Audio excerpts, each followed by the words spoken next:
Yes, sir. Good morning, sir. Good morning. What about others? Can you hear me? Shubham, Jitendra, Manoj. Yes, sir, I can hear. Yes, sir. Yes, sir. Yes, sir. I Yes, can. sir. Yeah, I can hear you. Yes, I can. Yeah. Okay, fine. Let me start the session. If you have any doubts, you can ask me at the end of the session. If any audio issue, just try to log out and log in.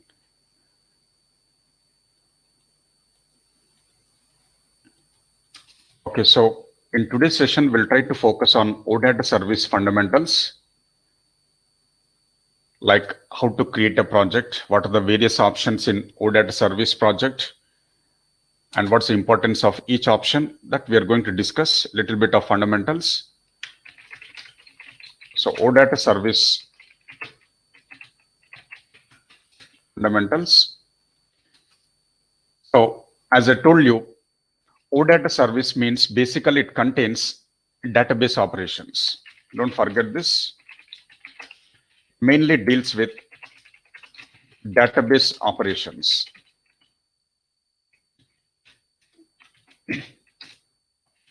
Like select query, insert, update, delete, modify, this type of database operations, we are going to place it inside ODATA service. And please remember, whenever ODATA service is created, it is a reusable service. You can access this service from any front-end application. ODATA services are reusable services.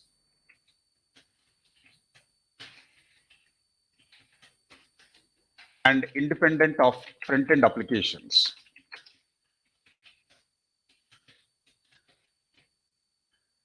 I mean to say, you can access ODATA services in UI5 apps, Theory apps, .NET, or PHP applications.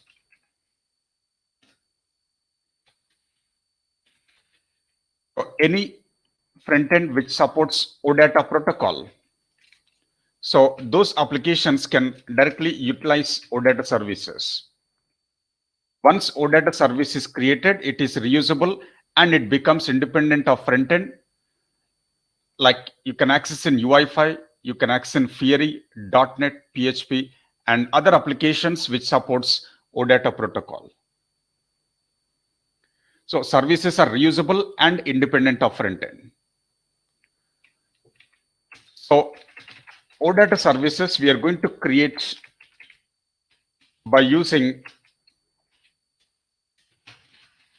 SCGWT code.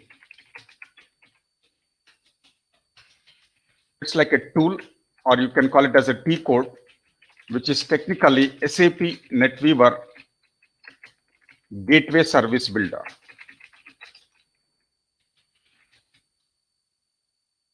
SCGW, that's a T code, or you can call it as a tool. It's like SAP NetWeaver Gateway Service Builder. We can create ODATA service projects here. And ODATA service project contains mainly 4 folders here. It contains mainly 4 folders. One is like data model, then service implementation, runtime artifacts,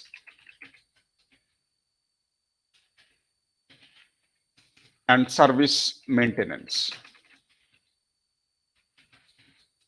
So these are the 4 main folders of every ODATA service project inside SCGW transaction code for every project. Okay, let me just show that actual project we are going to create in the coming days, but let me just show that here, the introduction part. Let me log into that SCGWT code.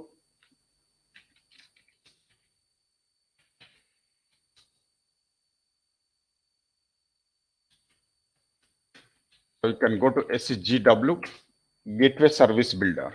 It opens this. So you take any project, it can be standard project or a custom project. Basically, it contains these options here. So you can see data model, service implementation, runtime artifacts, and service maintenance. You take any project, it contains 4 main folders here. You can see that.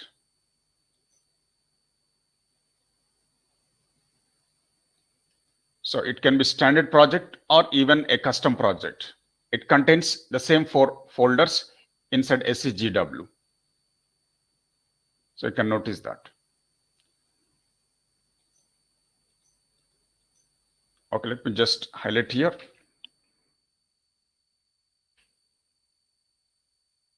So we are in SCGW here, that is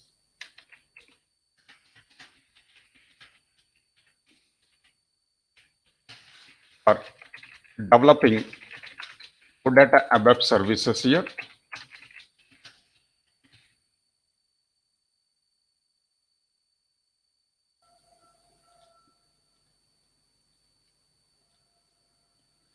And you can see every project basically contains these 4 options. Assume that this is the project name, and technically it contains these 4 options here. Data model, service, implementation, and runtime artifacts. Now, under each folder, there will be several subfolders. Various other options will be available. Let us discuss that. This is ODATA service project folders. That's what I've written here.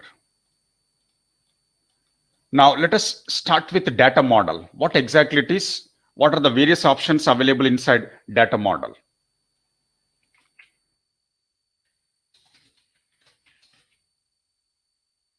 So data model folder contains below options mainly. One is like entity type, entity, then entity set. Similarly, there is association set, then referential constraint, and then navigation property. So these are the various options you'll find inside data model. Entity type, entity set, association set, referential constraint, and navigation property. So here,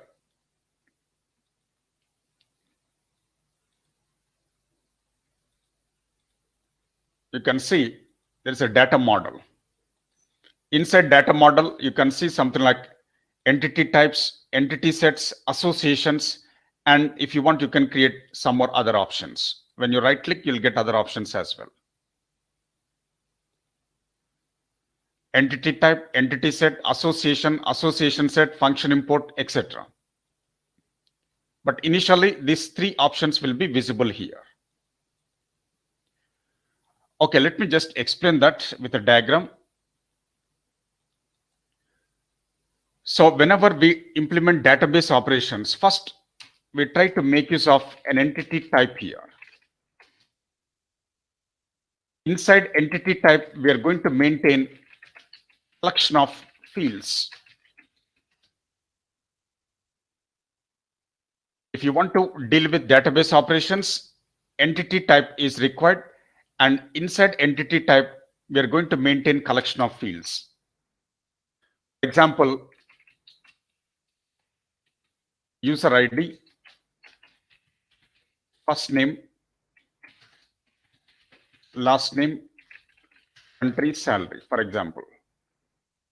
So you can maintain some collection of fields like this with data type as well as length.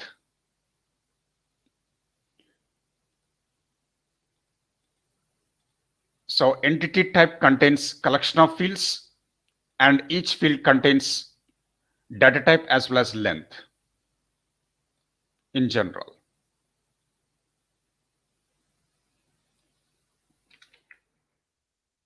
So that is technically maintained as part of entity type here. So field 1, field 2, field 3, etc. But each field internally contains data type as well as length. Data type and length. So that will be maintained inside entity type in ODATA service. Okay, so, and this is something similar to, if you compare entity type with normal ABAP, this entity type is something similar to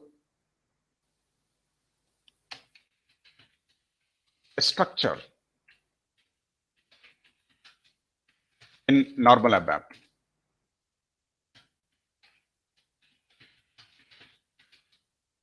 You can consider this as a structure in normal ABAP.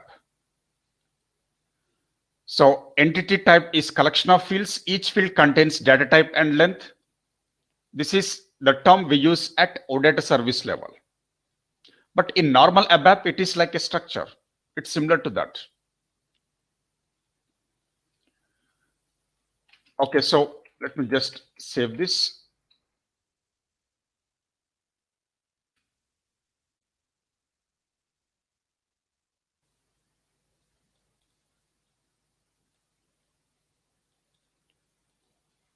So entity type is like an option to maintain collection of fields. An option to maintain collection of fields with data type as well as length.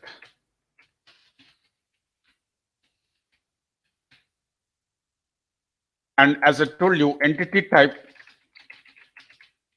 is something similar to structure in normal ABAP. Simple.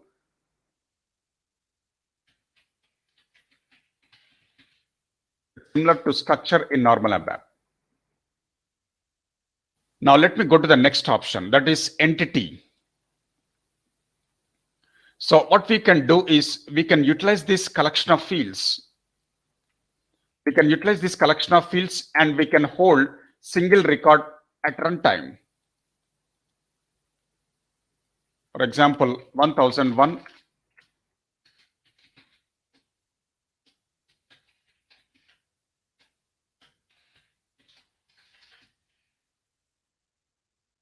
So here we can maintain collection of fields.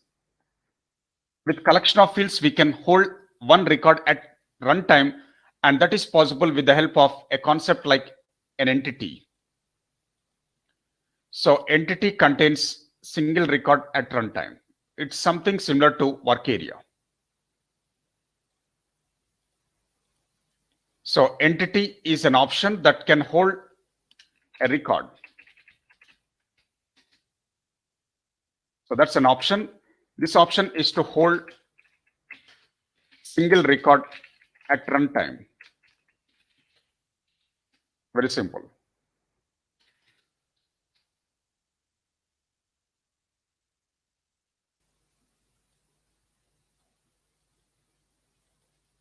And if you compare this with normal ABAP, so this entity is something similar to work area.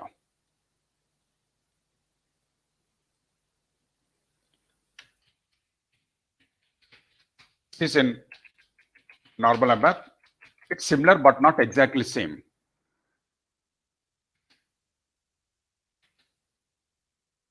So inside entity, we can hold single record at runtime, and that is similar to work area in normal ABAP.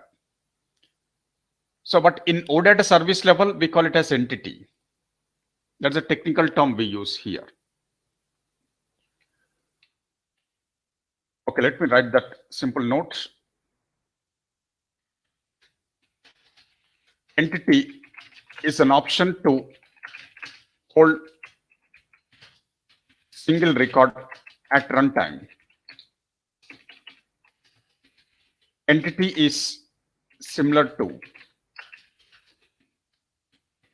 area in normal ABAP. Very simple. Now there is third option, that is entity set. This entity set is to hold collection of records at runtime.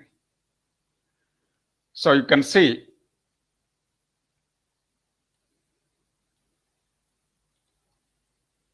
so here we can use collection of fields from entity type. We can use collection of fields from entity type, and we can hold collection of records at runtime. For example,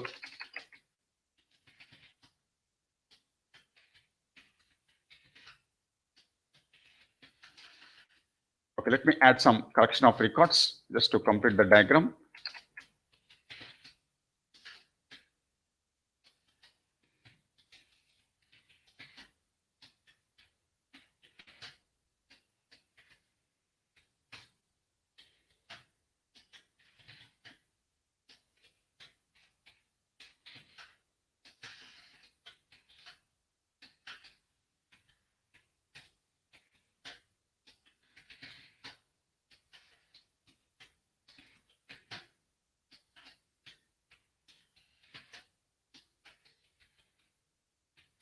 Let me add one more.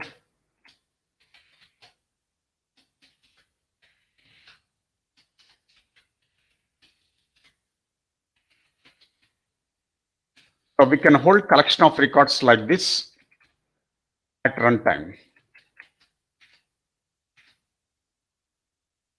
Using the same entity type fields which contains data type and length. By using that, we can hold collection of records at runtime like this.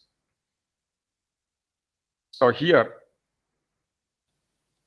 with the help of entity type fields, at runtime we can hold collection of records, and that collection of records we are going to hold by using entity set here. This can hold collection of records at runtime. So entity set is an option. That option is to hold collection of records. It can be a number of records at runtime. And this is something similar to an internal table in normal ABAP. Not exactly same, but similar to that. So it's internal table compared with normal ABAP. So entity type contains collection of fields, entity to hold single record, entity set can hold collection of records. One is structure, another is like work area, third one is like internal table.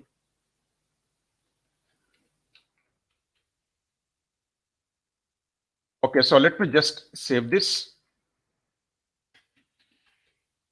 Entity type, entity, and entity set. So as I told you, entity set, it's an option to hold collection of records at runtime. And entity set is similar to internal table in normal ABAP. Right, so now there's a concept like association here. So when you go to association, first you need to understand one basic point. In one project, in one ODATA service project, we can have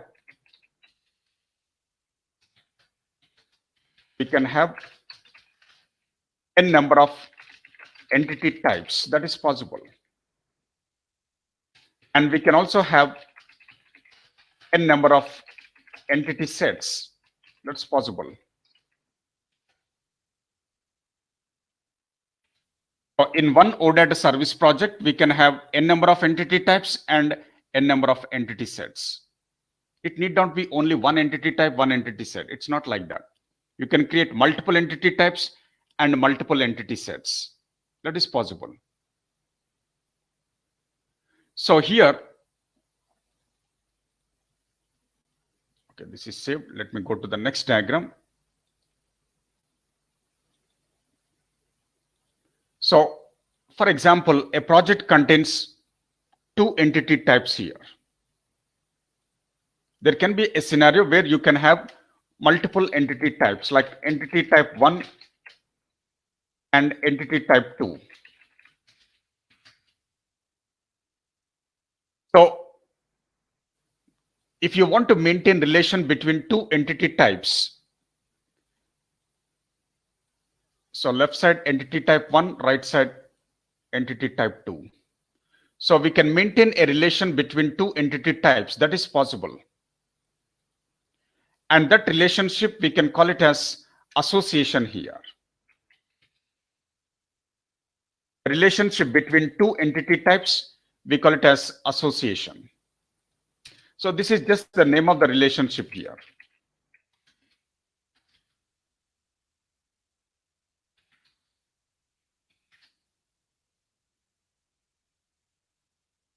Okay, so let me write that. As I told you, we can have a number of entity types, so we can establish relation between two entity types. So that relationship, we are calling it as association here. Association, the name of the relationship.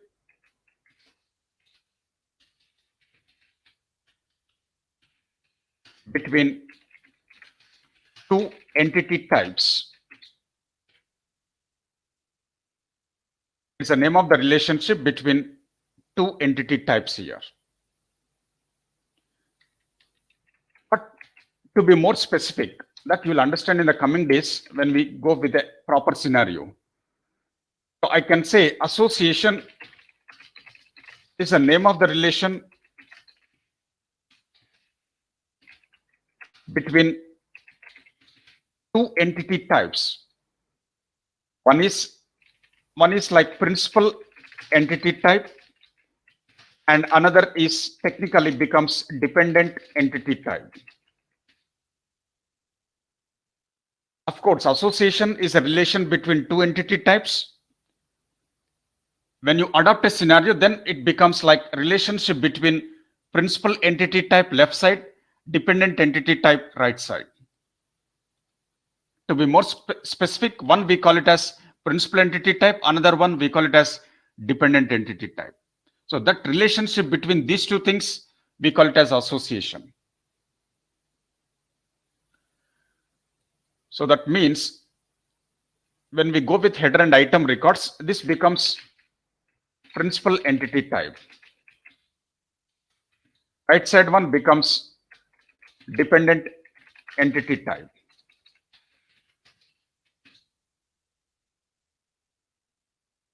So that we'll discuss later, don't worry, but as of now, let us make it simple. Association is just a relation between two entity types. That's it. Just remember as of now. When we create a project for this scenario, then you'll get more and more clarity and you'll understand other terms as well.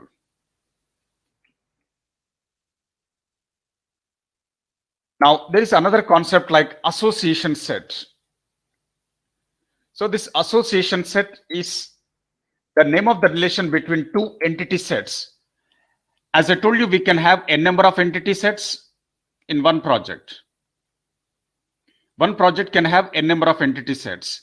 So assume that there are two entity sets here, like entity set 1 and entity set 2.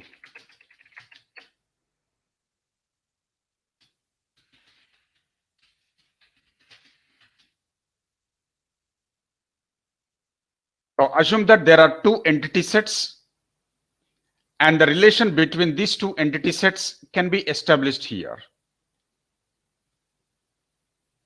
The relation between two entity sets is possible. And that relationship, we can call it as association set.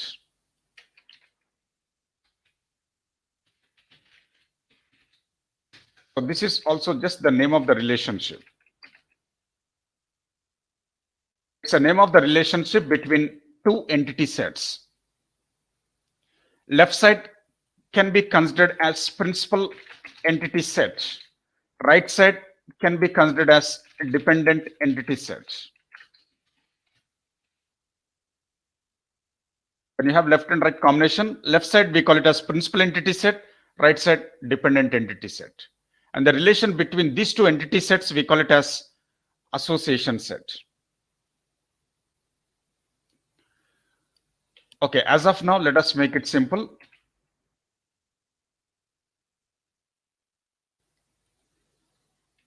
So association set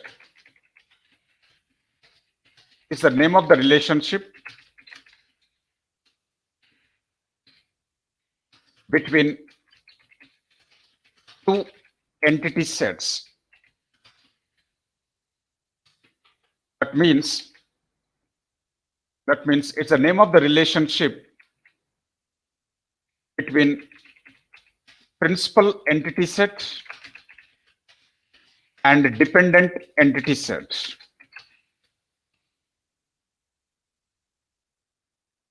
The name of the relationship between principal entity set left side, dependent entity set right side.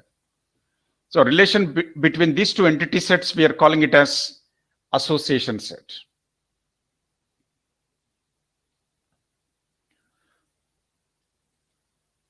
Okay, so not only that, there is a concept like referential constraint here. So here what we can do is, if you go with two entity types, if you are establishing relation between two entity types, there can be a common field here. For example, user ID. For example, there can be a common field user ID in first entity type and second entity type. So the relation between two entity types can be established with a common field that we can call it as a referential constraint here. The relationship between two entity types is possible by using a common field that is technically like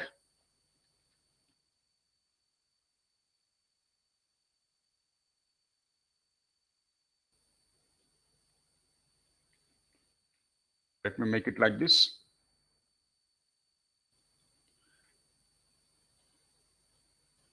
So the common field between two entity types, that common field can be considered as referential constraint here. So that's a common field between two entity types. We are calling it as referential constraint here.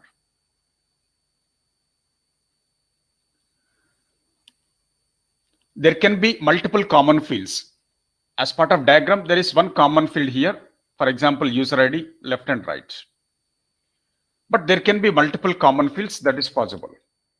Whatever may be the common field, that we can call it as referential constraint here.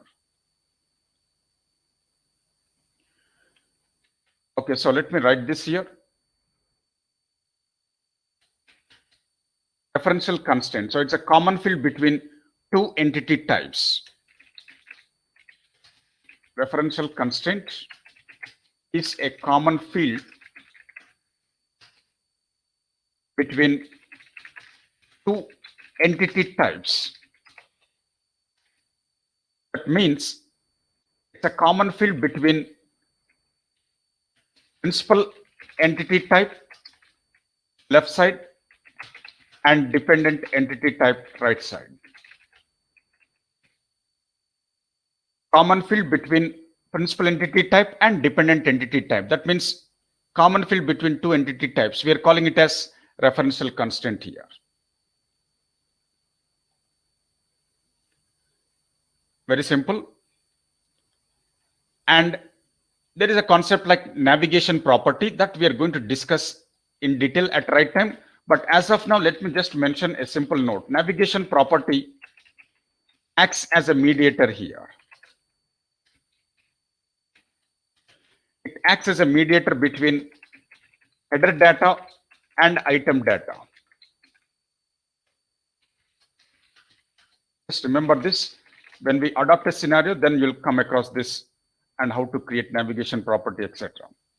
But when you fetch data, there can be a combination like header data and item data. When you try to fetch header and item data at that level, we can use a mediator as an interlink. It acts as an interlink, and that interlink we can call it as navigation property. Okay, let me make it like this as interlink. Navigation property acts as an interlink while fetching the data, that is between header data and item data. It acts as an interlink. But how to do it practically, we are going to discuss everything in detail. We are going to create all these things step by step in the coming days. Practically, then you'll get more clarity. But as of now, I can say navigation property is technically an interlink between header data and item data while executing the service. So all these options are technically part of this first folder, that is data model. So whenever you open data model, all these things can be created in various stages for different scenarios. Okay, let me save this diagram.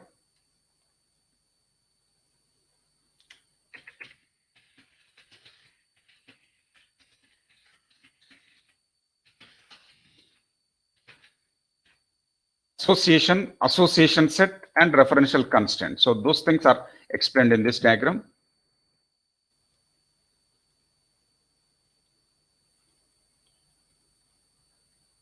Now there is a second folder. According to our ODATA service project, there is a second folder that is like service implementation here. Let us understand some basic things about this.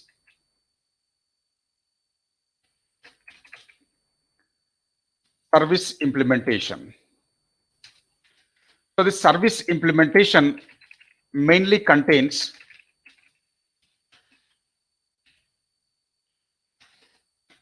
five CRUD cube methods.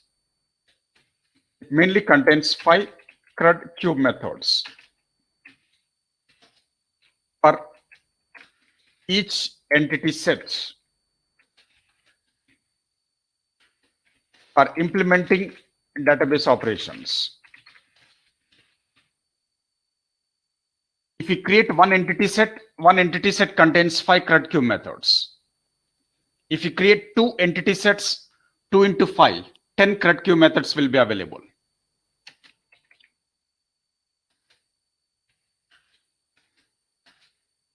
If you create 4 entity sets, for example, then 4 into 5, 20 CRUD cube methods will be available.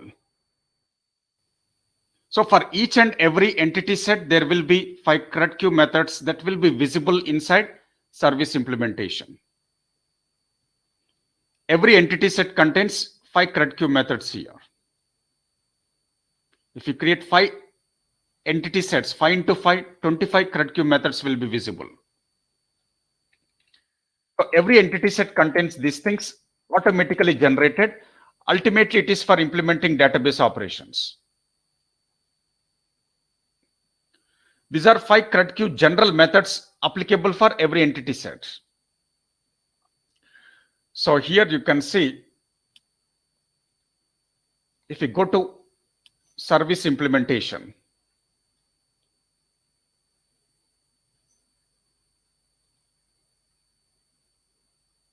okay, you can see here, for example, this one, data model. There can be multiple entity types, multiple entity sets. You can see that. There can be multiple entity types. There can be multiple entity sets. Okay, let us focus on the service implementation here. There can be multiple entity sets that will be visible, and each entity set contains 5 CRUD cube methods here. So you can see each entity set technically contains 5 CRUD cube methods.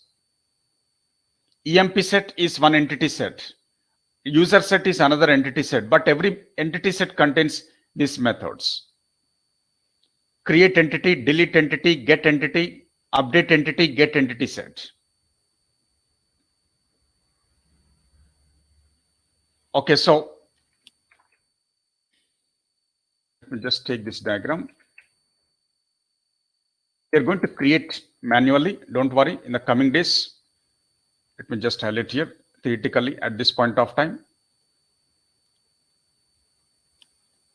for example,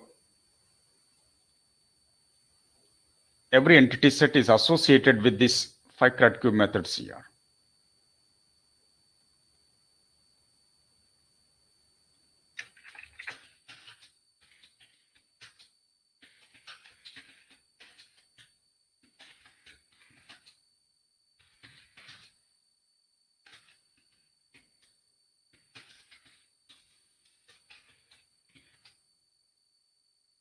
For database operations.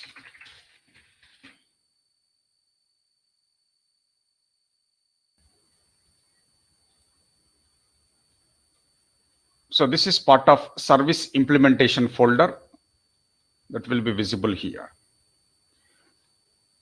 So this create is technically create entity. Please remember that. Create means it's technically create entity method.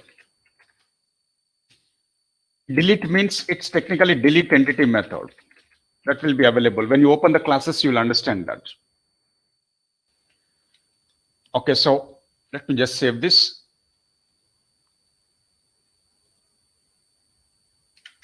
Service implementation options. Let me write here. So one is create entity. That's a method. And you can use this for insert functionality.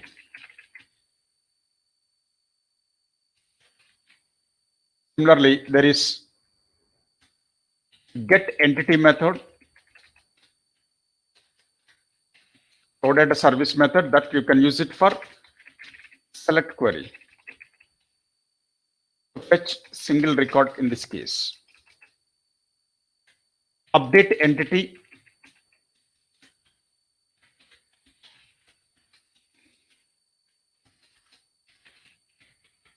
That you can use it for update functionality here. There is a delete entity.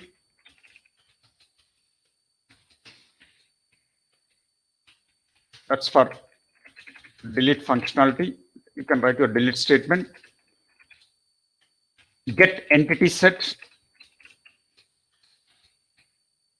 Get entity set is a method. For this, you can use it for, again, select functionality. That means you can fetch a number of records here. So these are the basic CRUD methods. There will be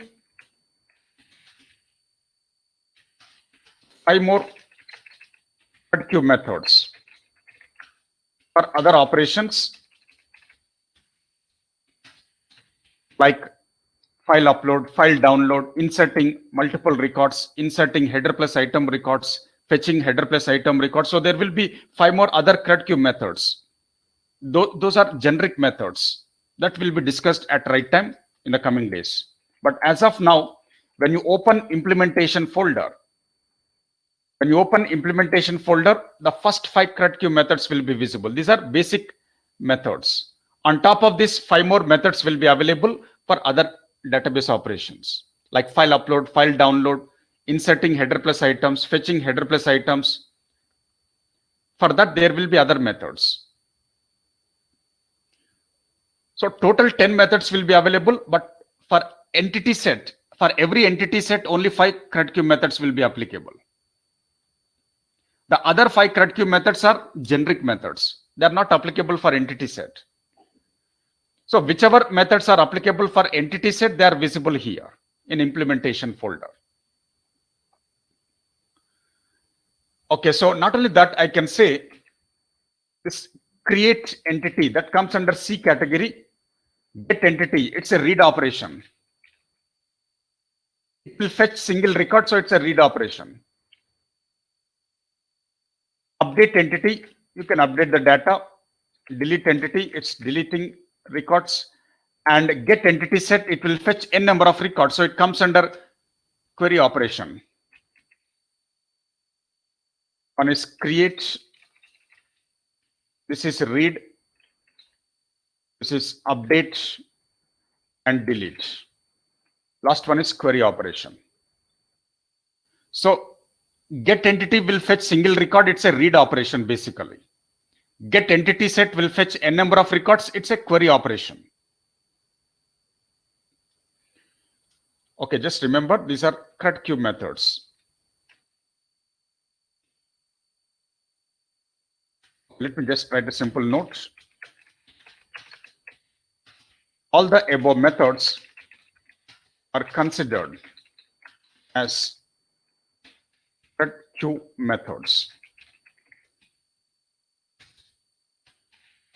And CRUD methods of ODATA services are common. They're common for both SAP UI5 apps and SAP Fiori applications. Whatever we are discussing in ODATA, that ODATA concept is common for both UI5 applications and Fiori applications. Front-end wise, there may be difference, but back-end side, the ODATA service functionalities remain same. As long as you deal with ODATA ABAP service, you'll find these methods. Those methods are common when you access from UI5 or it can be Fiori. And these CRUD methods of ODATA service are triggered by front-end methods. For each ODATA method, there will be a front-end method associated with that.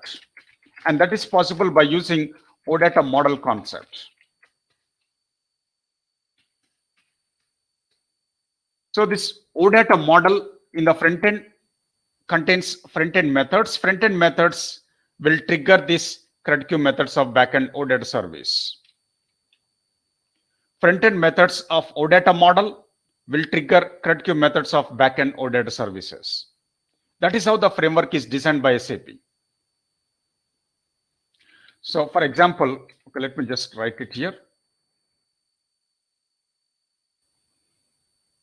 Okay, let me take this screenshot to avoid, save some time. So technically, I can say this functionality, create entity, but that is a backend ODATA service method. It is triggered by this one. This functionality is triggered by create front-end method of ODATA model.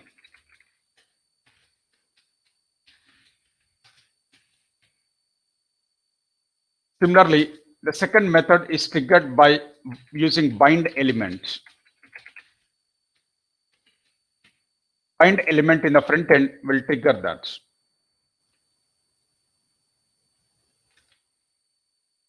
Write it like this otherwise. So create is a front end method. Bind element is another front end method. Update is a front end method. Remove is a front end method. Then bind rows you can use as a front end method. Or you can use items equal to entity sets. So when you use these methods in the front end methods will trigger backend ODATA service methods.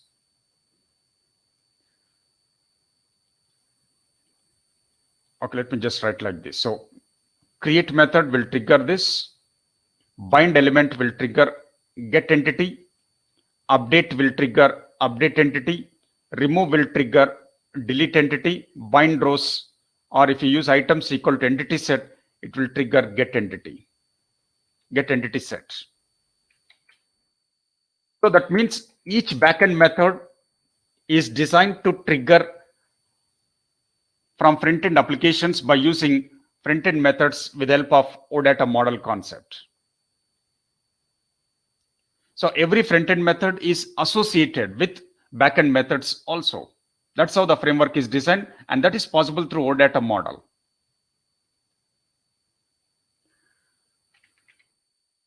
Okay, so when we go forward, when we progress in the training, then you'll understand. First, we'll create these front-end methods. And when we go for first we'll create these back-end ODATA service methods, we'll implement the functionality.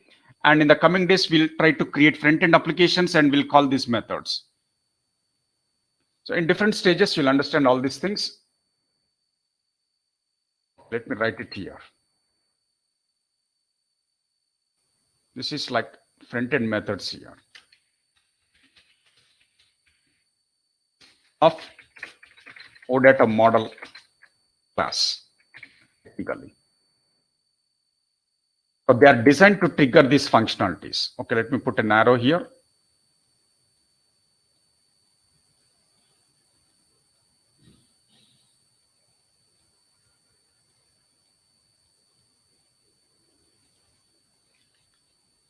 Okay, let me just save this. So backend ODATA service methods are triggered by front-end ODATA model methods.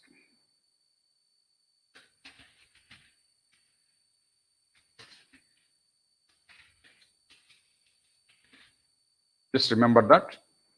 So that point is already covered. CRUD queue methods of ODATA service are triggered by the front-end methods using ODATA model concept. So that's how we can develop end-to-end applications. Okay, not only that, there is one more folder here. The third folder here, you can see there is runtime artifacts. So mainly there will be 6 options here. Out of 6 options, 4 options will be related to classes. Runtime artifacts are technically like runtime classes here. And this is where you will find the classes for implementing methods. Okay, let me write that here. The third option, runtime artifacts.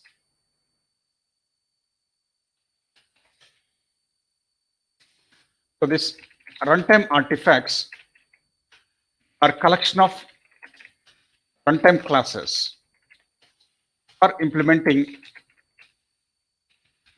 database operations. So there will be 6 classes. There will be 6 options. Out of 6, 4 are the class names, like underscore MPC and underscore MPC ext. That means extension. Underscore DPC and underscore DPC ext. Then there will be underscore SRV, that is service name, underscore MDL, that's like model name. So when you open runtime artifacts, these are the 6 main options that you'll find it here in runtime artifacts folder. Okay, so here you can see, if you open, for example, you can see these are the options: MDL, SRV, DPC, DPC extension, MPC, MPC extension. So when you create a project, every ODATA service project contains runtime artifacts folder here. So you can see MPC, MPC extension, DPC, DPC extension, SRV, that service, MDL is model. Okay, let me just take the screenshot. So there is runtime artifacts here. That's one of the folder. And it contains these options like this one. These are the extensions of the class names. So technically, I can say this is MDL. That's a registered model. Just we don't write any code here. It's just considered as registered model. It's used for internal activity. The second one is like registered service. That's the actual service name. If you want to access from front end, that's the actual registered service you have to use from front end. And this is DPC, underscore DPC, that is data provider class. Then DPC extension, we call it as data provider extension class. Then MPC, that is model provider class. MPC extension, that is technically model provider extension class. So these are the 6 options you'll find in every ODATA service project in runtime artifacts folder. Of course, this classes contains various methods. This is the area where we are going to write our code for dealing with database operations inside these classes. Okay, so in detail, we are going to discuss what is MPC class, what is DPC class, what is the extension class, how to use it, when to use it, what's the purpose. In detail, we are going to discuss in the practical scenario. But as of now, let me just mention these things. This is just an introduction part. We'll try to make it simple. So this is like model provider class. And this is like model provider extension class. This is like data provider class. And this is DPC extension, data provider extension class.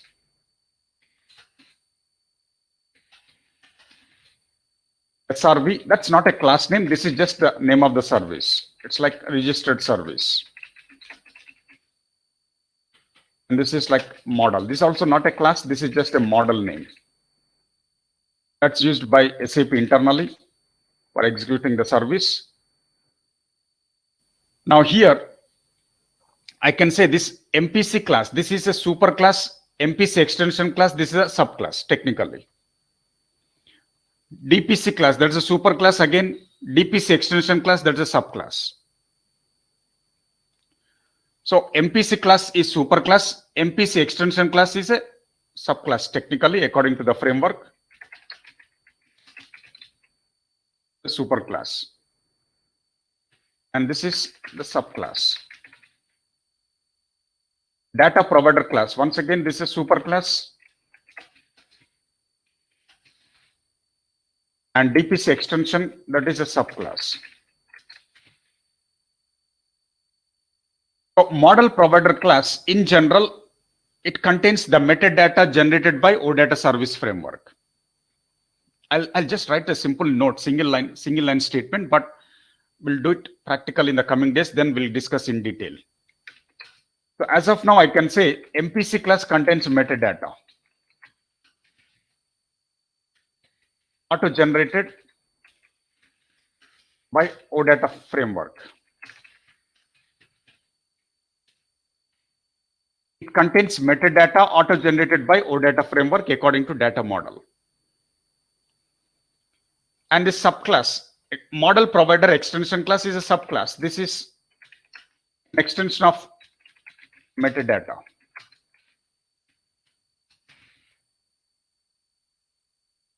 And similarly, there is a data provider class, DPC class, that's a super class. This contains methods. Contains methods auto-generated by ODATA service framework. DPC class, data provider class, is a super class. It contains methods auto-generated by ODATA framework. Now, as a developer, this is an important class.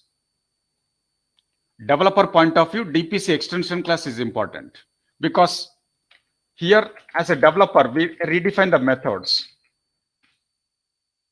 Redefine the method and we'll try to implement database operations here in those methods.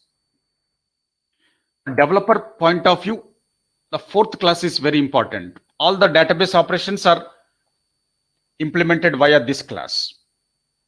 It's a subclass. As a developer, we are going to redefine the methods here, and we are going to implement database operations in those methods. Redefine the method and implement database operation. That's the purpose of this particular class.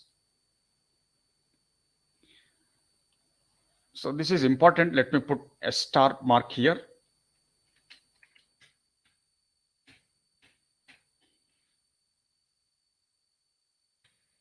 Right. So then there is a registered service.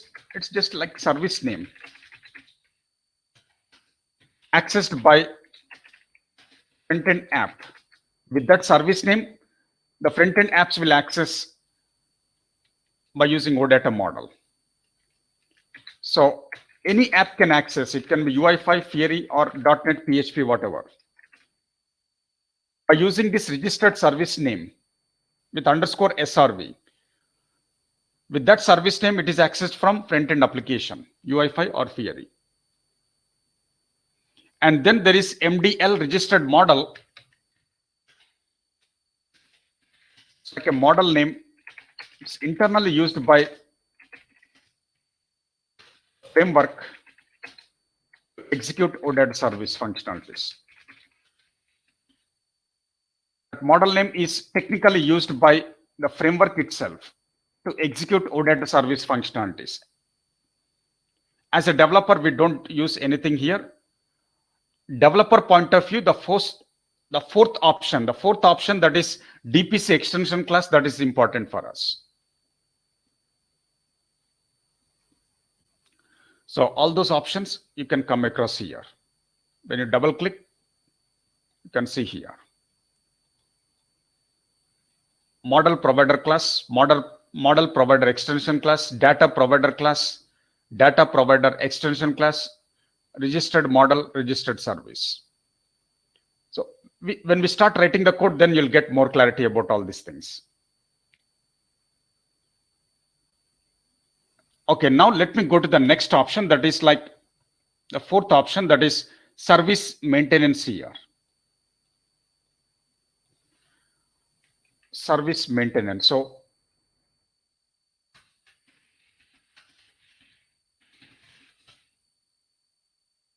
this service maintenance mainly contains three options here. Mainly contains three options. One is like register option to register the service. The second one is error log.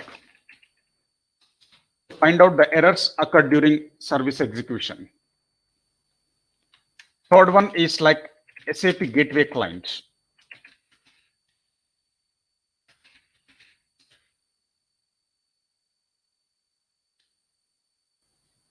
So here you can see, let me introduce that.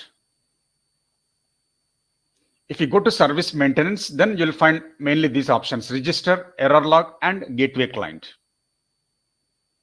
Register, error log, gateway client. The same three options, you can also find it when you click on maintain. It's like, once again, the same option is repeated here. Register, error log, gateway client. You can also find it when you click on maintain. So I'm not considering that. So here, service maintenance, that's one of the folder. You can find mainly these options: register, error log, and then gateway client.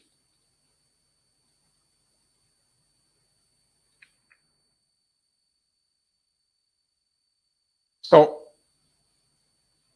here you can see register is an option, that is to register ODATA service, or I can say in simple words, you're trying to activate ODATA service. Registering ODATA service is technically like activating your ODATA service. And the service will be registered or activated in SAP NetWeaver Gateway component.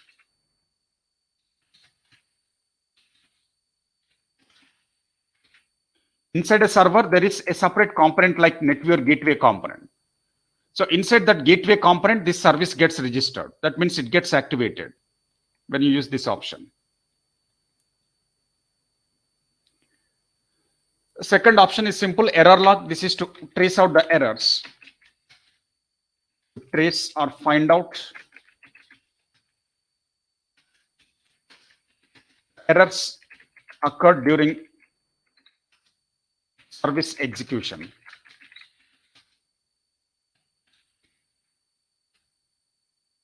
When service is executed, you may get some errors. Those errors you can find it here by selecting error log.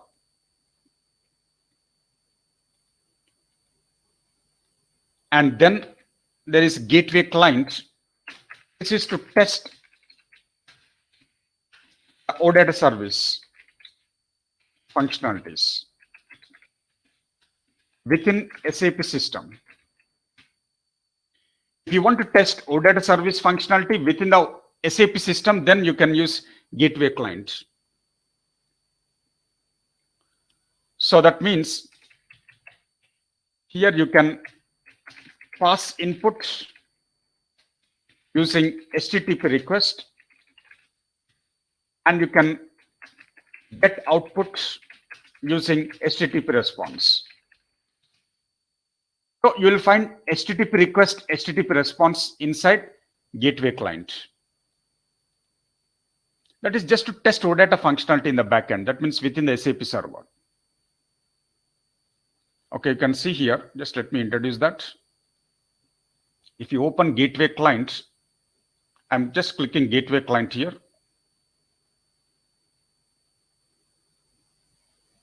Okay, so when you click gateway client, you can see this is a screen that is open. So here you can find HTTP request and HTTP response. Okay, first let me save this.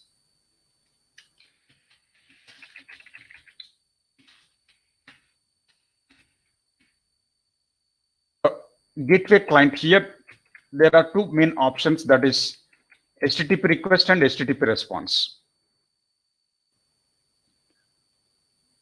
So HTTP request, this is to pass input, or you can also pass some input from here. And this HTTP response, this is to get the output. So the point here is very simple, pass input through this and get output from this.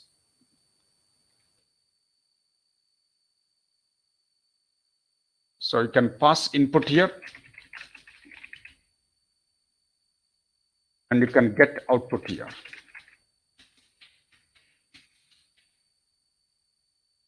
So that's where gateway client can be used, and we can execute the service from here. Execute is one of the options, you can see that.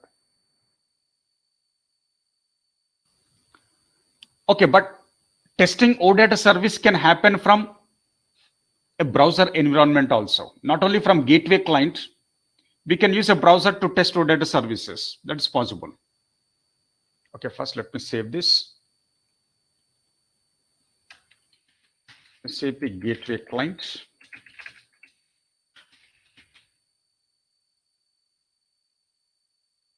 This is for testing ODATA service within SAP server. We are going to do that. We are going to create projects. We are going to test those service projects in gateway client. So you can pass input using HTTP request. You can get output using HTTP response. But not only that, you can also have an external browser for testing ODATA services. For example, you can use REST client. That's like a third-party browser.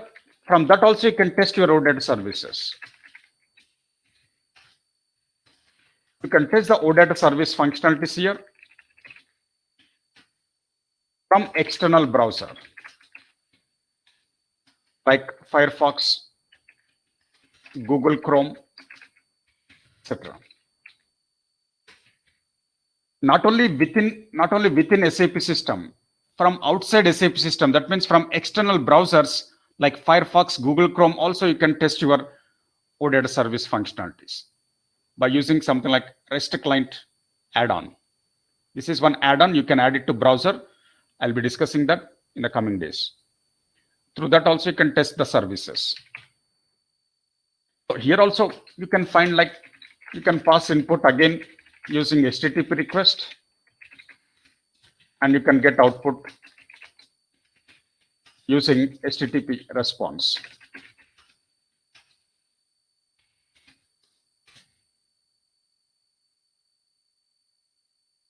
The only difference is gateway client is within the SAP server, you can test OData functionality. REST client is from external browser, you can test your OData service functionality. Okay, so here, for example, when you test it, I can select, for example, entity set here.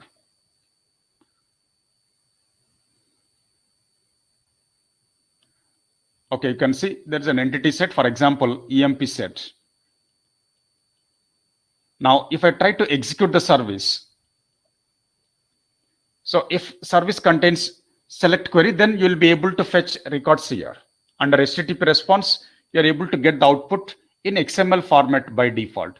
Record 1, record 2, record 3. So you're able to get some collection of records from this particular HTTP response here. Record 5, record 6, etc. So when you're testing the services, you will find output in XML format by default. But this is not the final format. This is just the testing format. So you can see all the collection of records here. So the point here is, when you're testing the OData services, there are two formats here.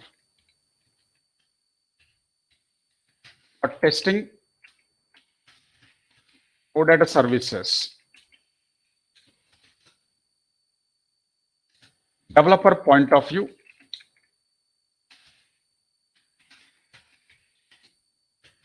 it supports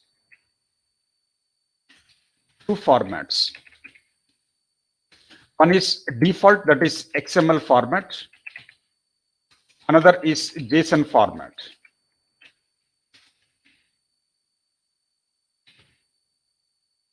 One is XML format, another is JSON format. So, testing point of view, it can be any format. Whichever format is comfortable for you, you can test with that format. It doesn't matter. This is just for testing purpose. So, input in XML format here, and output in XML format. Similarly, if you use JSON format, input can be in JSON format, output can be in JSON format.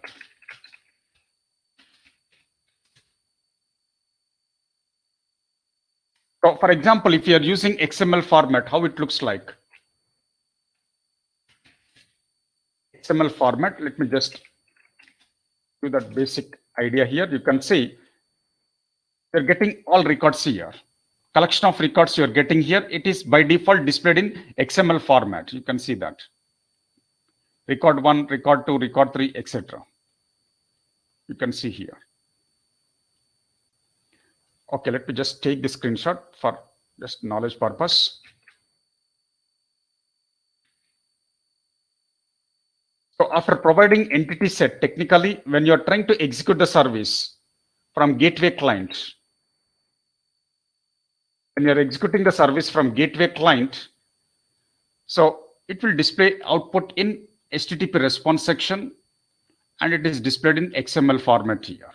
And this is how it looks like. This is like XML format output for testing purpose. Let me just copy these lines.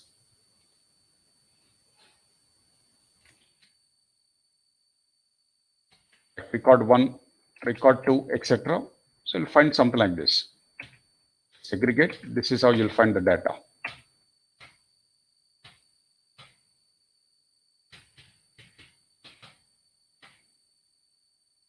simplify.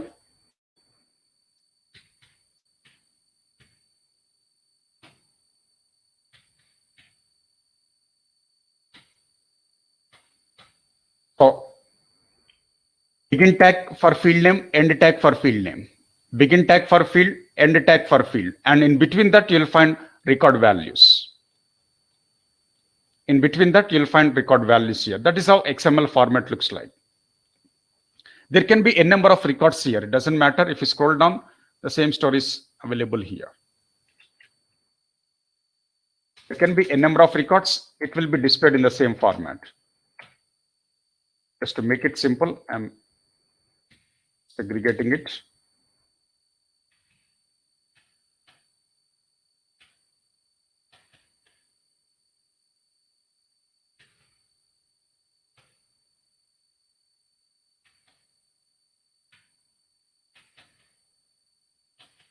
So this is how it looks like. This is just a testing format in XML. Now, there is another format, as I told you, that is JSON format. If you want, you can test your ODATA services in JSON format. So let me open here. So if I use something like $, format equal to JSON. $, format equal to JSON. If you execute the service, the same output, but it will be displayed in JSON format. Like you can say this is record 1, record 2, record 3, etc. Record 1, record 2, record 3, etc. So you can find that output here. That is in JSON format. This is a little bit easy to understand. Okay, so let me just take the screenshot here.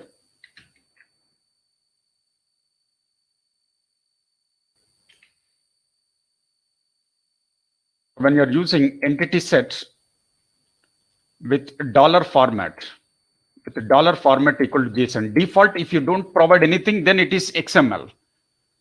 Default testing format is XML. If you want to see the output in JSON format, then you have to use $, format equal to JSON.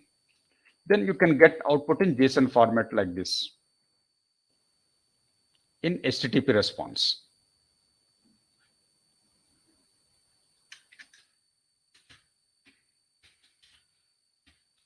JSON format output.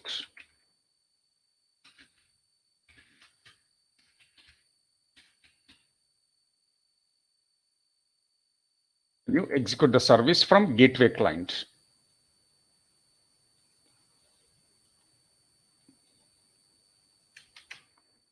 So this is like JSON format.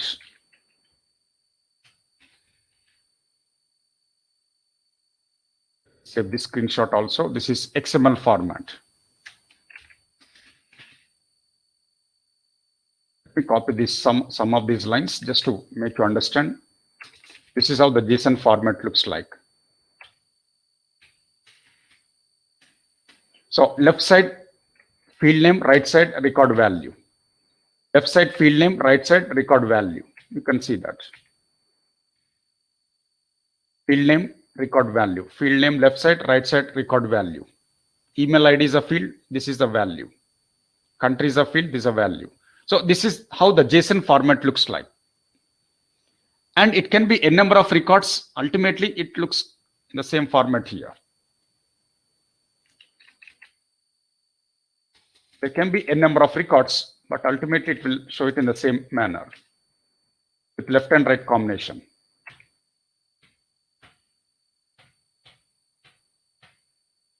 So this is how JSON format looks like.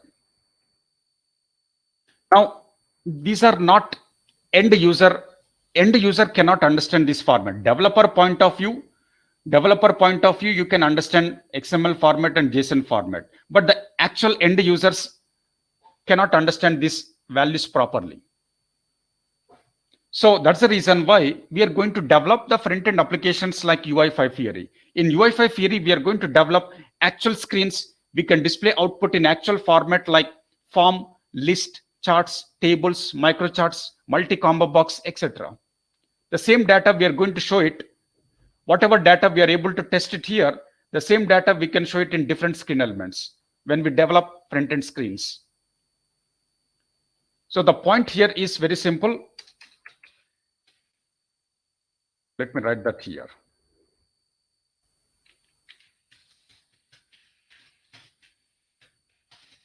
In SAP UI5 Fieri, SAP UI5 Fieri apps contains actual screens. We cannot provide gateway client to end user. We cannot provide REST client to the end user. End user cannot understand these screens. Gateway client screen, REST client screen. They cannot understand XML and JSON format. So that's the reason why we try to develop UI5 Fieri screens. They are the actual screens. Actual screens contains forms, list, tables, charts, microcharts, etc. for displaying the data. Multi-combo box, multi-input, etc. In front-end UI5 Fieri, we develop actual screens for end users.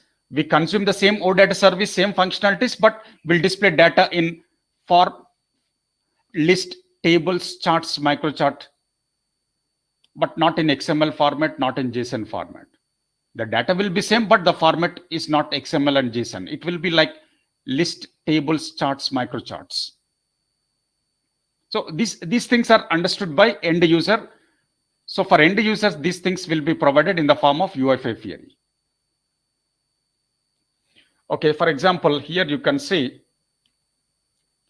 okay, let me highlight here. Let me go to that.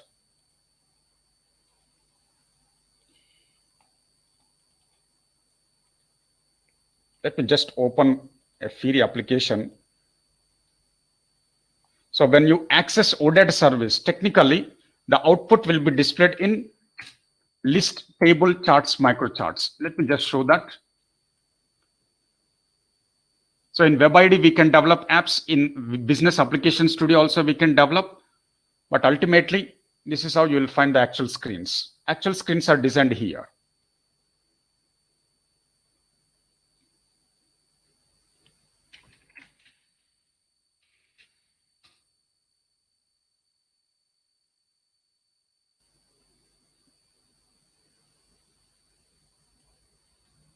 Okay, you can see actual screens looks like this. In the form of form, it can be list, tables, microcharts, charts, etc. So the output will be displayed in these formats. You can display output in form, list, table, charts, microchart. These are the original formats. But the data coming to these things will be via ODATA service itself. ODATA service will bring the data to front end. Internally, it can be XML or JSON, it doesn't matter. But front end point of view, that same data is displayed in charts, microcharts, table, list, forms, etc. So that's how we are going to develop the screens. And these screens runs on all browsers and all types of devices. Please remember that. UI5 Fieri screens basically runs on all devices and on all types of browsers. So you cannot give this gateway client to end user. He cannot understand. That's the reason why here you can see, if you provide this screen to end user, he will run away. He cannot understand anything. He cannot understand how to execute, how to check the output. So we are going to develop the screens, and the screens looks like this. Very simple. Okay, just let me do some simple screenshot here.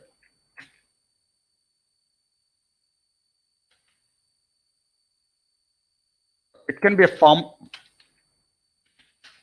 output, or it can be a list output like this. These are the actual formats. List output here, or it can be a table output here.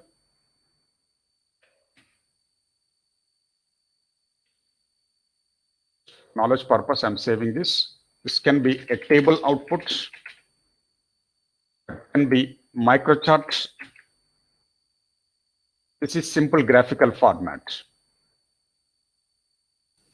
which is like microchart output, or the output can be charts like bar chart, line chart. There are different types of charts.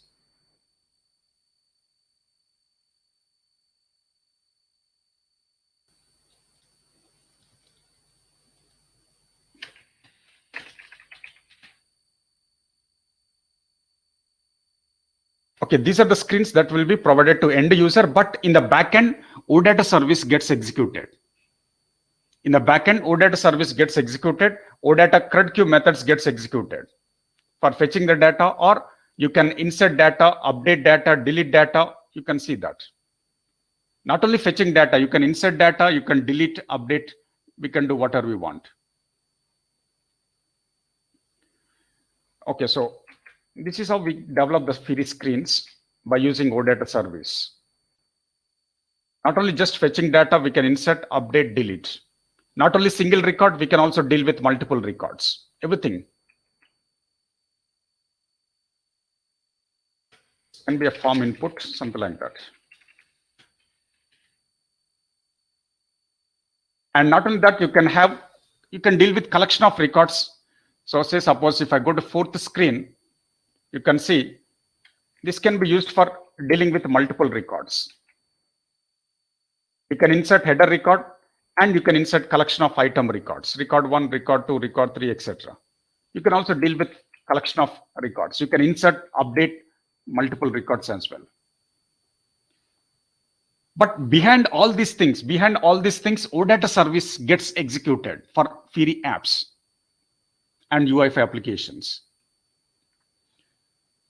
And these screens runs on all devices and all types of browsers. That is one of the main purpose of introducing UI5 Fury.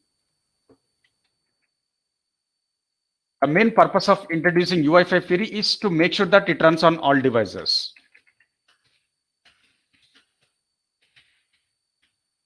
Input can be table. Table can be used for output, table can be used for input here. So these different types of screens we are going to develop, but internally ODATA service functionalities gets executed. So what all we are going to create here with all these options, those ODATA service gets executed with these options behind those screens. Okay, I've written that simple note.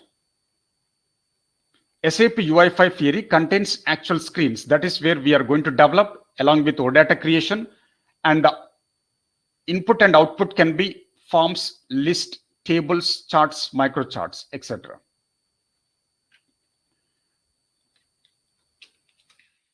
Okay, so I'll stop here. Okay, if any doubts, you can ask me. Be specific. You can unmute and speak. Hello, hi sir, Mahi this side. So first we are going to study ODATA. Yes, we are going to use ODATA. So that for this batch, right? So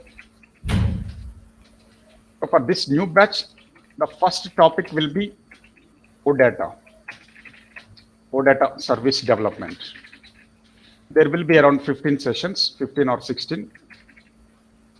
And the next topic is second topic. Second topic will be like UI5 development. UI5 development, this also will be around 15 sessions. This is not important basically at this stage. And third topic is the most important. First topic is most important. The third topic in this batch will be Fury topics. That means Fury development, enhancements, etc. So here we'll be having almost like 32 or 35 sessions approximately. So this is how the sequence goes on. Okay, so means we are going to develop the Fury applications in UI5 development, na?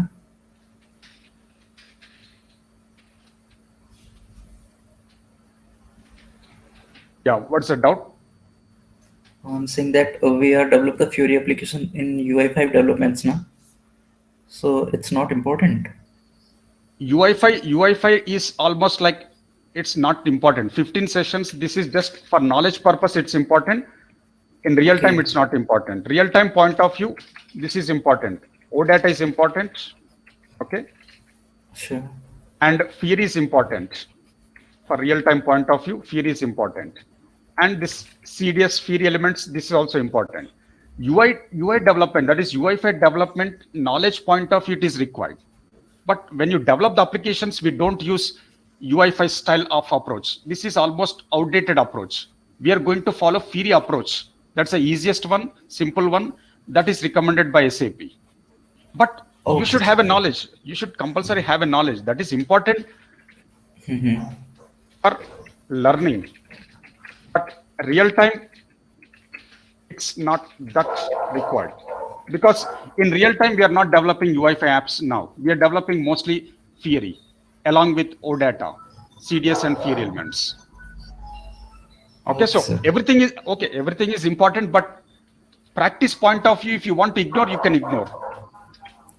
Okay, sir. Practice point of view, you can ignore this UI5 15 sessions, and you can practice more on first topic ODATA, practice third topic Fiori development, last topic CDS Fiori elements, etc. Okay, sir. So for this new batch which started yesterday, this is the sequence we are going to follow. Okay, sir. Yeah, next down. And Yeah, one sir, more, this is sir. Vinod. Yeah, what's down?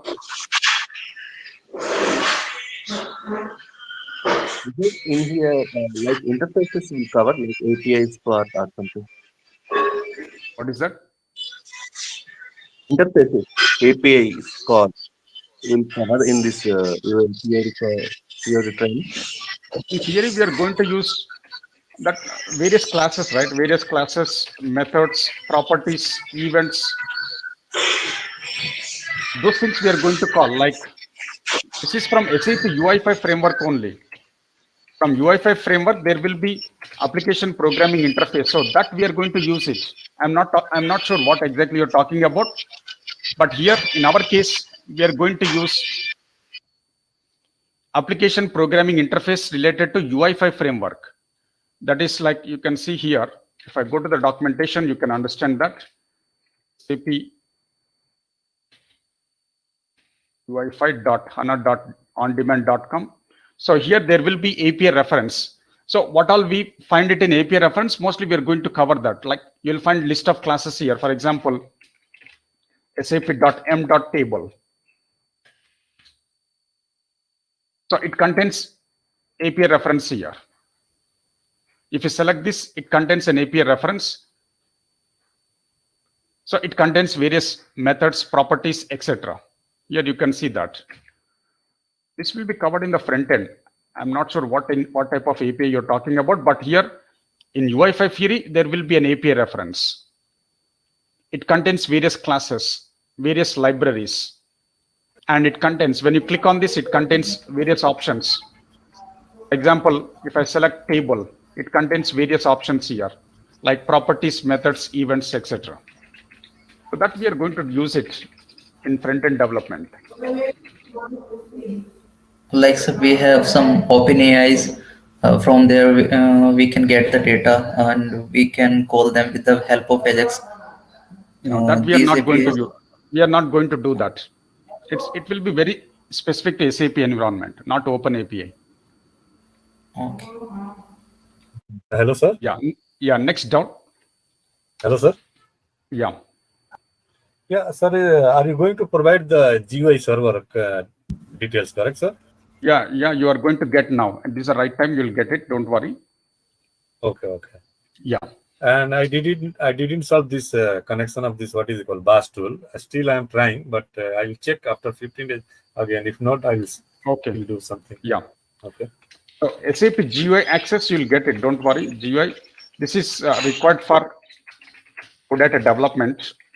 So everyone will get that. Don't worry. For practice purpose, SAP GUI is also required, especially for ODATA development or ODATA service creation. And sir, Yeah, we next also down. get these all videos from your side, or we have Why to record them by ourselves? we are not going to provide any video. We are going to provide online training. Online training Okay. is this class notes contains everything. So I don't think you need a separate video again. Every step, every point we are going to write. If I take a practical example, every step will be available in the class notes. That will be more than enough for your future reference, for practice purpose. So Okay. we are not going to So provide means every video. okay. In Means we case are get the notes in case from if you miss your any side. session, Mm-hmm. for that session, we can provide an alternative video of the same topic. Okay. You'll get alternative video of same topic in case if you miss a session, okay? But every day you'll get class notes and the diagrams, whatever diagrams I'm trying to take up, and the class notes, every point will be available, every example, every step will be available, so that you will get it. That is enough for future reference. Okay, sir.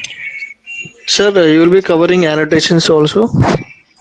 It will be covered in UI CDS view. UI annotations will be covered within CDS. Okay, sir.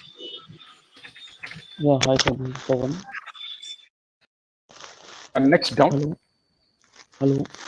you know, this UI annotations is one topic that will come in CDS views with Fiori elements example.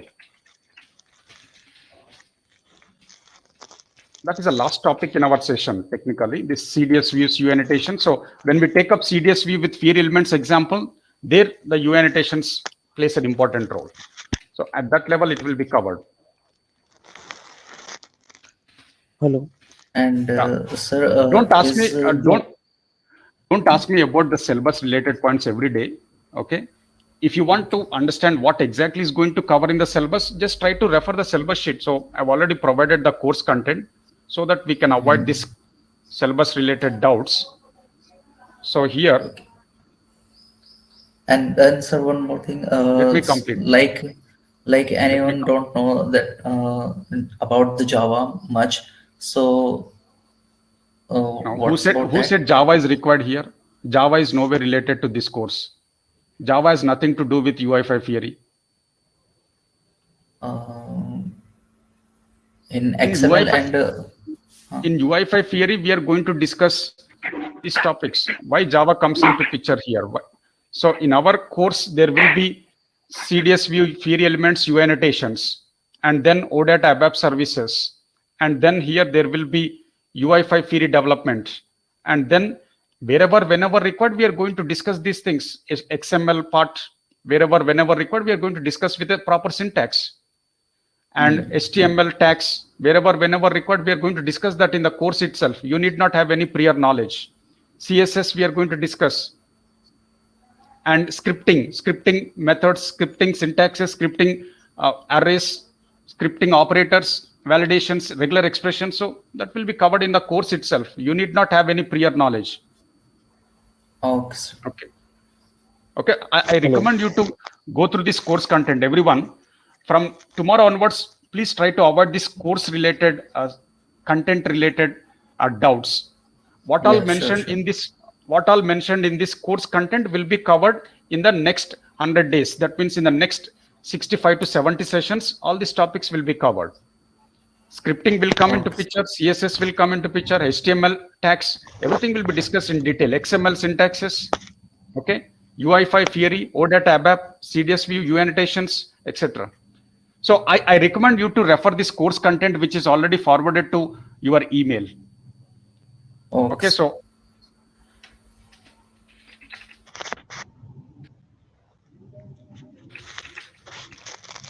syllabus points related doubts. Refer course content PDF file. So what all mentioned in that will be covered.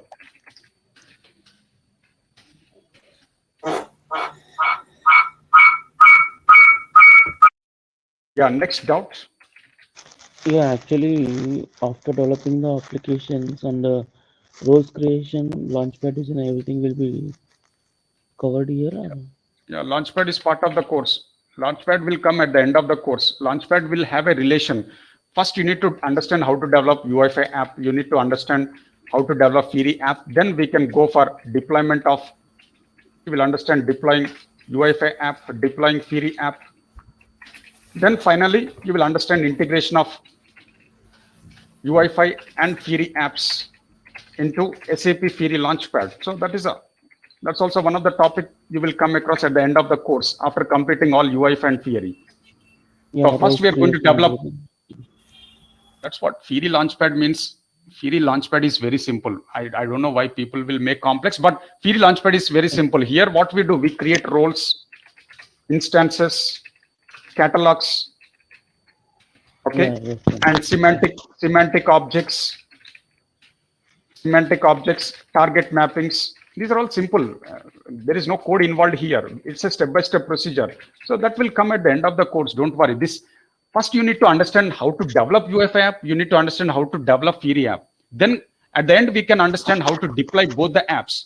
Then we can understand how to integrate all the apps into Fiori Launchpad. Fiori Launchpad is the single sign-on portal screen. It's like a portal screen here.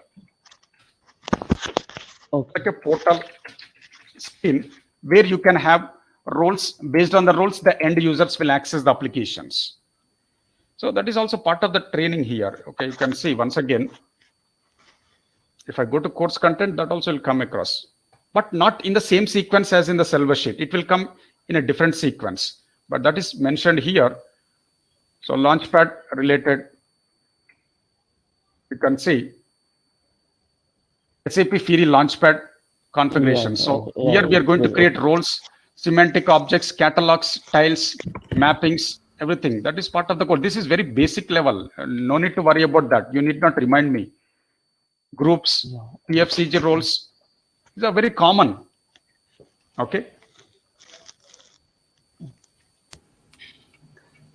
Yeah, next down. Yep. I have a question. So since nowadays, with the help of SAP Fiori elements, we were able to generate list report applications or UPage applications and analytical applications. So comparative to SAP Fiori applications, SAP is boasting all these kind of applications can be developed 5 times to 15 times faster than SAP Fiori applications. Do you think SAP Fiori applications still valid? Okay. Is this your first class? Yes. Okay. Yesterday, I've already clarified this point. So yesterday, I told you that SAP Fiori development happens in 2 ways. One is like other students also, please remember, because this question we keep on getting and I keep on answering, but I request you to follow this 5 statements very clearly. SAP Fiori development is possible in 2 ways. One is like SAP Fiori with templates. The second one is with SAP Fiori with elements, Fiori elements. So if you use SAP Fiori with templates, then we call it as SAP Fiori freestyle applications. And when you develop SAP Fiori with the help of elements, then we call it as SAP Fiori non-freestyle apps here, non-freestyle apps. Now, what's the difference between these 2 things? The difference is very simple. So here in SAP Fiori templates, that means in SAP Fiori freestyle apps, you can add any feature here, any feature, any functionality here. That is possible. But when you go with Fiori elements, which are non-freestyle apps, you can display with, you can provide very limited features here in simple words. So Fiori developer means you should have knowledge on both the things, not just the second category. Second category is very simple. With limited features, we are going to develop Fiori applications by using Fiori elements. But Fiori means it's freestyle development you should know, and non-freestyle also you should know. Because every application, every requirement doesn't fit under second category. Every requirement in real time doesn't fit under second category. So you should know how to develop freestyle applications also, because in freestyle applications, As a developer, you can have a control over each and everything, and you can add any feature with any functionality. But Fiori elements, it's very specific to floor plans. We can provide just only limited features there, just like reporting and displaying graph data, something like that. But if you want to add some website features or some other features, HTML tags or HTML features, then it will fail. So here, these 2 lines, I request everyone you to remember. Fiori developer means you should have knowledge of both, not just learning only second category, and you think that you are a Fiori developer, then it's wrong.